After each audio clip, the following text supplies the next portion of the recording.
Good evening and welcome to the October Committee of the Whole. Would you please join me for the Pledge of Allegiance? I pledge allegiance to the flag of the United States of America and to the republic for which it stands, one nation, under God, indivisible, with liberty and justice for all. Thank you. We'll start with HPU this evening, Ms. Johnson, followed by Mr. Olson with F&P, and then Mr. Becker with JNA. Thank you.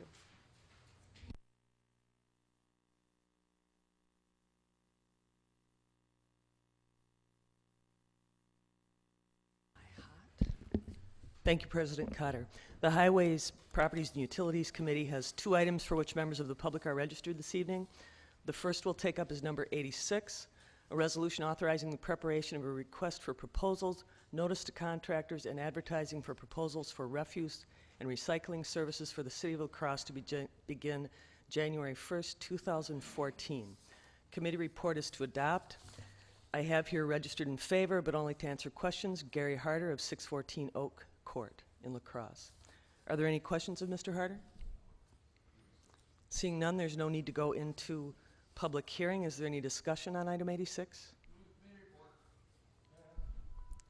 I have a motion, a second to adopt. Seeing no further discussion, please vote on the board.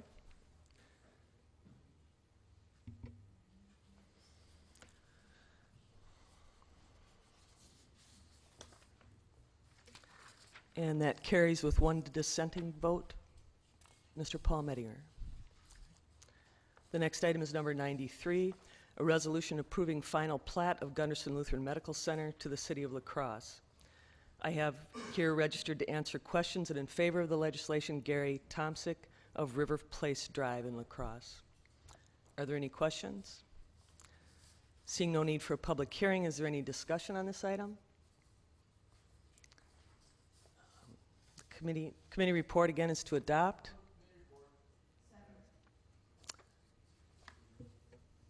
All those in favor signify by saying aye. Aye. Opposed? That carries unanimously. That's all I have.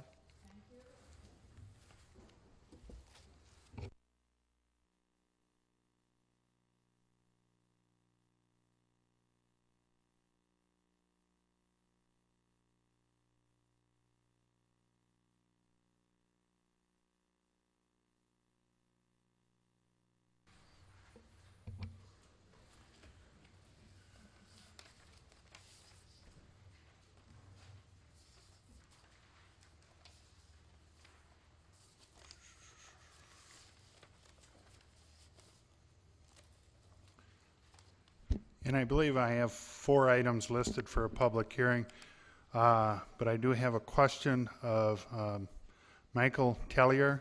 You listed number 96, but I believe you meant 94. 96 is dance floor at La Crosse Center. Okay. Well, hold on. We're not. What's that? Floor. Those are the 2 issues that I wanted. That's what, yeah, okay. So it's accurate. We'll get to you then. Yep. I actually have 5 then. And I will take item number 96 first. Number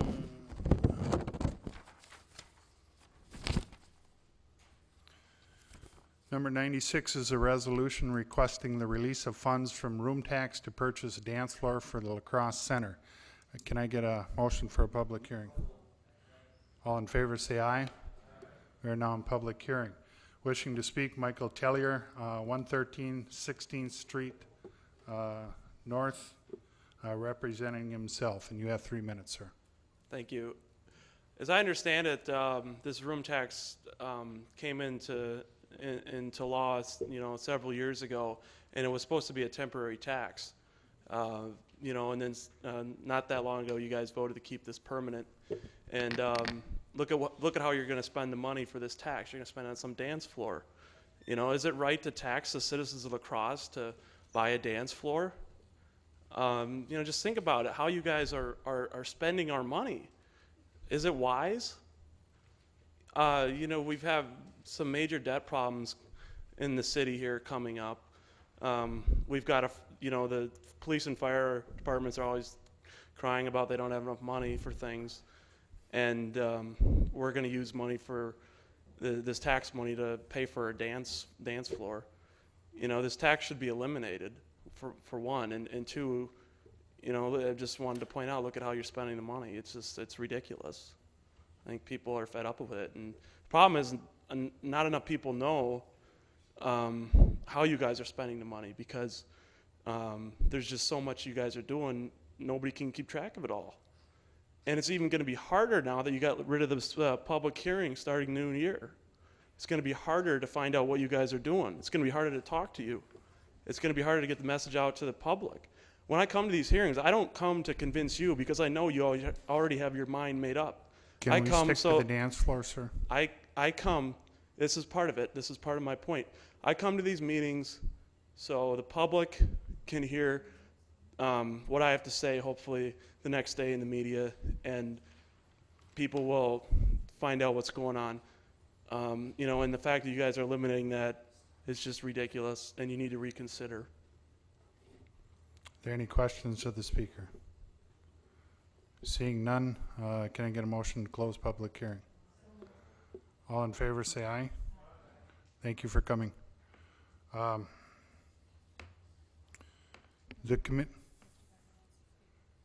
Mr. Becker?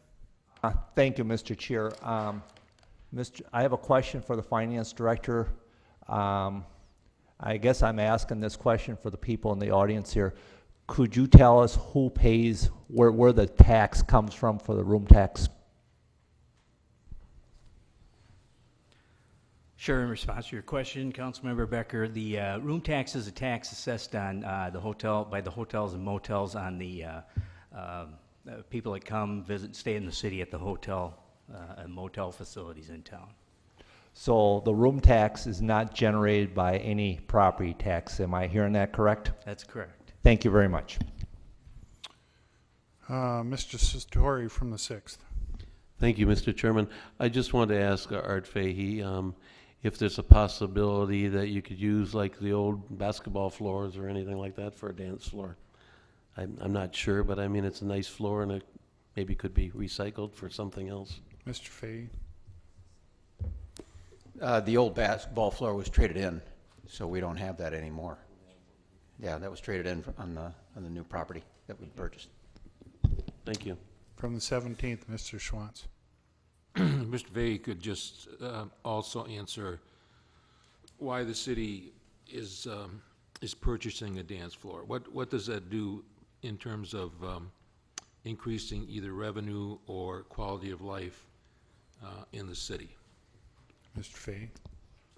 Well, it allows us to, with the ballroom, we've got two different activities usually going on a Saturday night that requires a dance floor.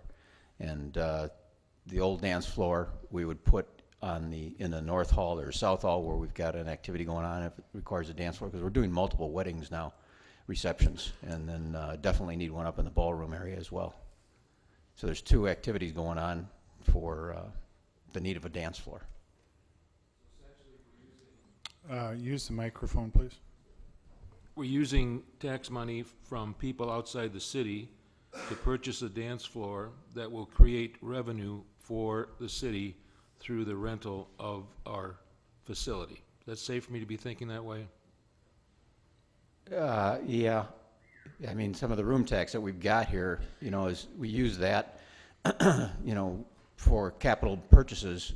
That was the way it was designed here for anything we've got extra at the end of a year of any money that we've got left over in a surplus. So it doesn't go into the capital budget. Right. Thank you.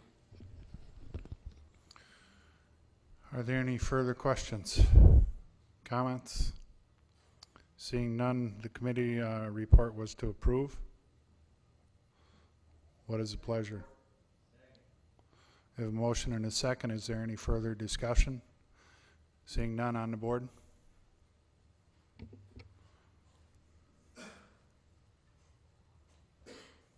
And that passes 17-0. Next, we have item number 79.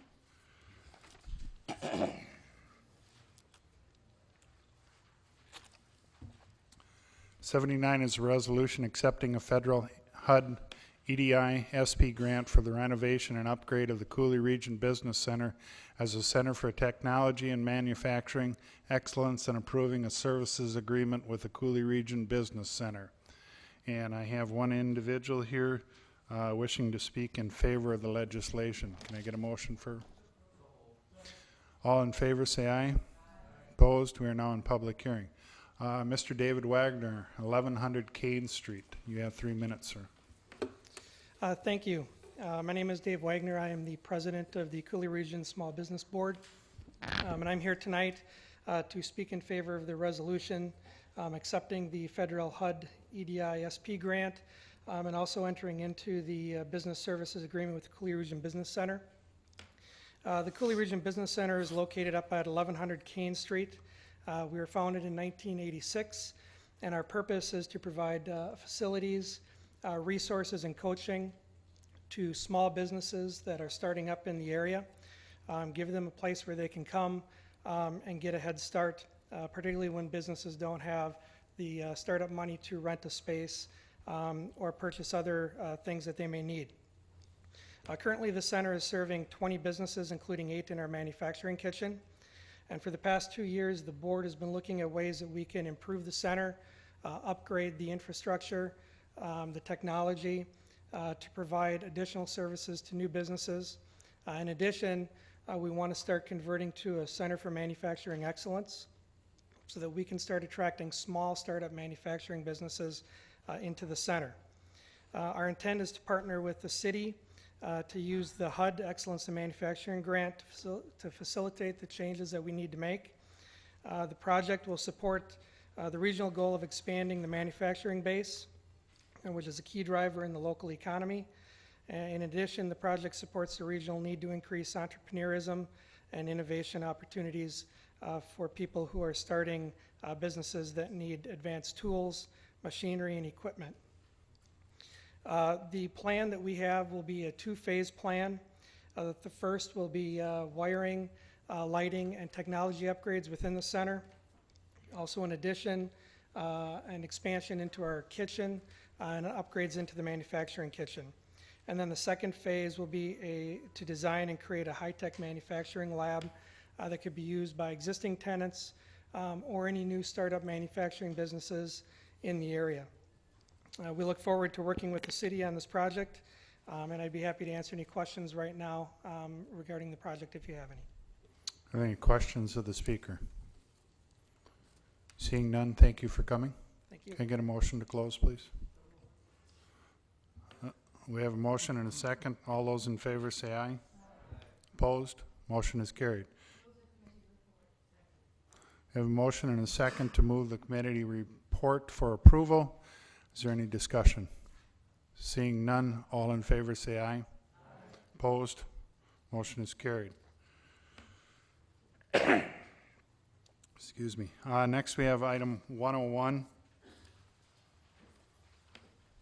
Resolution authorizing city officials to enter into discussions regarding partnership opportunities with Train Company regarding renovation of Plant 7.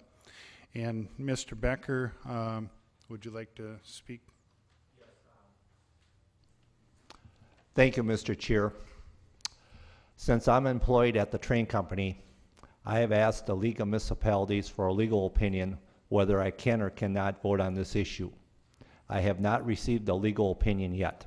Mr. Chair, when you take up this issue, I will be sitting in the audience. I would appreciate if you would instruct the city clerk to record the time I sit down in the audience and the time I come back from the audience. I would also appreciate if you would instruct the city clerk to record me as present on the issue, and if there are any amendments, I would be recorded as present. Thank you very much.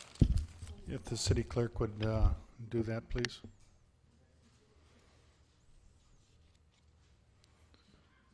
And can I get a motion for a hearing? Second.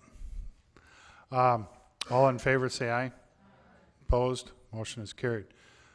First wishing to speak, Brad Tashney, representing Train Company. In favor of the legislation. You have 3 minutes, sir. Thank you. Good evening. My name is Brad Tashney. The role I have at Train is that of the plant manager for La Crosse operations. And here in La Crosse, we produce large centrifugal water. Could you cooled speak a chillers. little more into the mic, I please? sure can. Sorry. Thank you. We ship our chillers all over the world that we produce here in La Crosse. And the Train business here in La Crosse employs over about 1,700 people. And last week when I was here, I was asked if I could quantify how many of our employees here in La Crosse are actually residents of the city of La Crosse. And we have 712 of our 1,640 employees here that are residents of the city of La Crosse. Okay. So to continue with my request, for our business here in La Crosse, competition is very intense. There are many new HVAC players competing in a challenging global economy. New product offerings, unit testing, and customer experience are becoming an even more pivotal step for customers as new large air conditioning systems are built. Train brings over 2,500 customers here to La Crosse annually, and they come here to see our products and our manufacturing processes. As part of our regular processes, we're exploring opportunities to renovate our Plant 7 on Losey Boulevard and Ward Avenue, and to make us even more competitive is the intent. To support this potential opportunity, Train is requesting that the city work with us to negotiate a possible development agreement. We need to continue as a business to improve in order to stay ahead of our competition. At the same time, Train has had Chart approach us with an offer to purchase a little over 5 acres of land at 2603 21st Place South, which is directly to the west of the Chart facility. This may allow them to expand their physical building. We are also requesting the city to consider the opportunity for a partnership on an agreement to sell this property to Chart as well. And if we could, I'd like to request that we move along on that resolution as quickly as we can, and we'd sure like to see something You have 30 seconds, sir. completed by the end of this year. So with that, I appreciate your time, and I thank you for listening to me today. Are there any questions of the speaker? Seeing none, thank you for coming. Thank you. Next up, we have Bill Alexander, and he is registering in favor of legislation and here to answer any questions. Are there any questions? Seeing none. Next, we have James Hill, wishing to speak in favor, and he's from 2142 Johnson Street in La Crosse. And you have 3 minutes, sir. Thank you, Mr. Chairman, members of the council. I just had these quick points to make. This whole quest began in March of this year when the then Secretary of the Wisconsin Economic Development Corporation, Paul Jaden, and the mayor and Larry Kirsch and I were invited to come out and hear what were the emerging thoughts and plans at that time, specifically regarding Plant 7. At the same time, Chart officials renewed their quest. They've tried before to have this purchase of the land go forward to allow or lead to the expansion of their facility. So the discussion began at that time. Over the many months, it has come into clear focus now, and I just wanted to convey that the state, through the WEDC, is actively considering some sort of role, as they've taken in many other projects in the city over the last year and a half. So even though the leadership has changed at the state level recently with the resignation, the fact is they are going to be an active partner in this process as well. So they take a look at these projects and at times share state tax resources directly with companies and have so in the city of La Crosse already.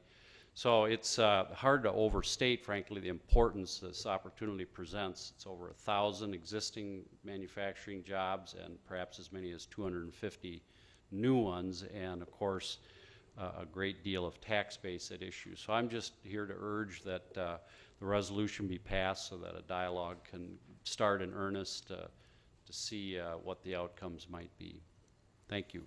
Are there any questions of the speaker? Seeing none, thank you for coming. Next we have Joel Guberud, 1941 Nokomis Avenue, wishing to speak in favor. You have 3 minutes, sir. Thank you.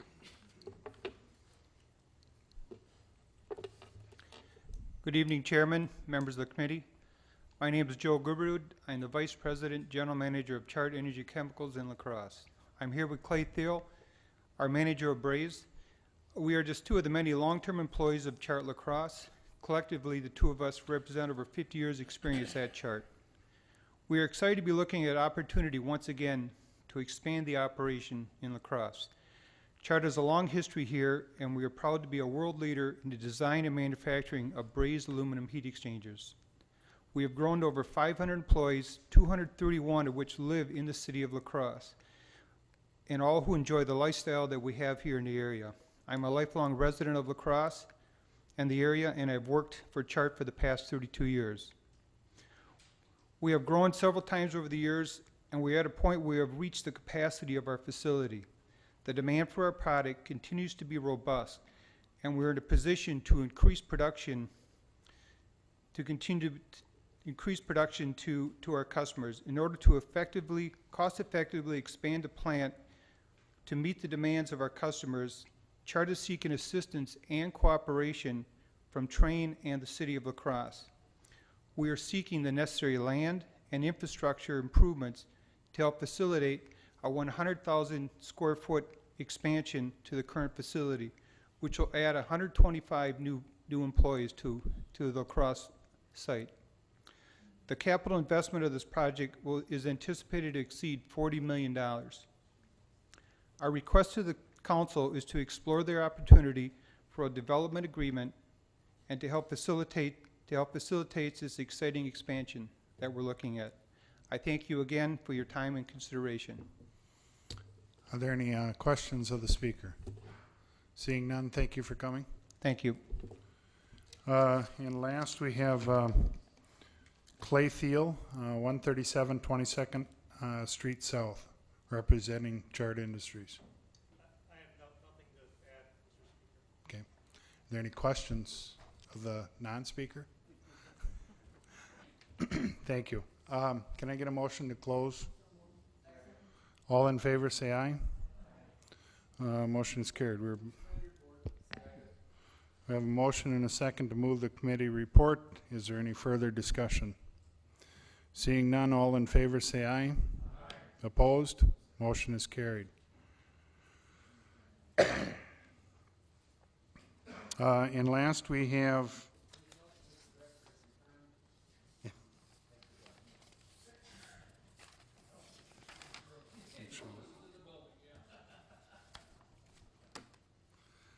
now that we're back at full strength. We have item number 94, resolution directing staff to create tax incremental district number 15, City of La Crosse, Wisconsin. Can I get a motion for a public hearing? We have a motion and a second. All in favor say aye. Opposed? We're now in public hearing. First wishing to speak, Greg Luce, 1831 Nokomis Avenue. And he is registered in opposition of the legislation. You have 3 minutes, sir. Well, it looks like we've opened Pandora's box, huh? Everybody's out here rattling their tin cup. I think Thursday will be 120 days since the council gave Quick Trip their handout in the form of a TIF. And earlier that same week, the mayor presented a TIF policy that the staff had been working on for years, I believe. And every council member that spoke here were in unison that we desperately needed a TIF policy, but it wasn't ready to be considered right now, so we couldn't postpone the Quick Trip deal. And it's my recollection that it was referred for 120 days, which would be Thursday, and we should all be interested in seeing what progress was made on that policy. But I'm afraid it's probably there hasn't been anything done. And I think it'll be reckless, and you'll all be derelict in your duty if you go ahead and create more TIFs without this policy in place. And TIF District 15, of course, we're being told time is of the essence. It's an emergency. So, but from what I can tell, the deal is for low-income row housing. And if you've been paying attention to the local news, we have a rising heroin and crime epidemic. This housing project is going to provide a new arena for this behavior in our North Side neighborhood. And the council's reckless spending and regulatory attacks have made this city a hostile environment to run a business or raise a family. When you drive all the businessmen and taxpayers out of town, what are you going to have left? The housing projects. The current state of this council is ample proof that our founding fathers were correct about imperfectibility of human nature and the corrupting nature of power in a government.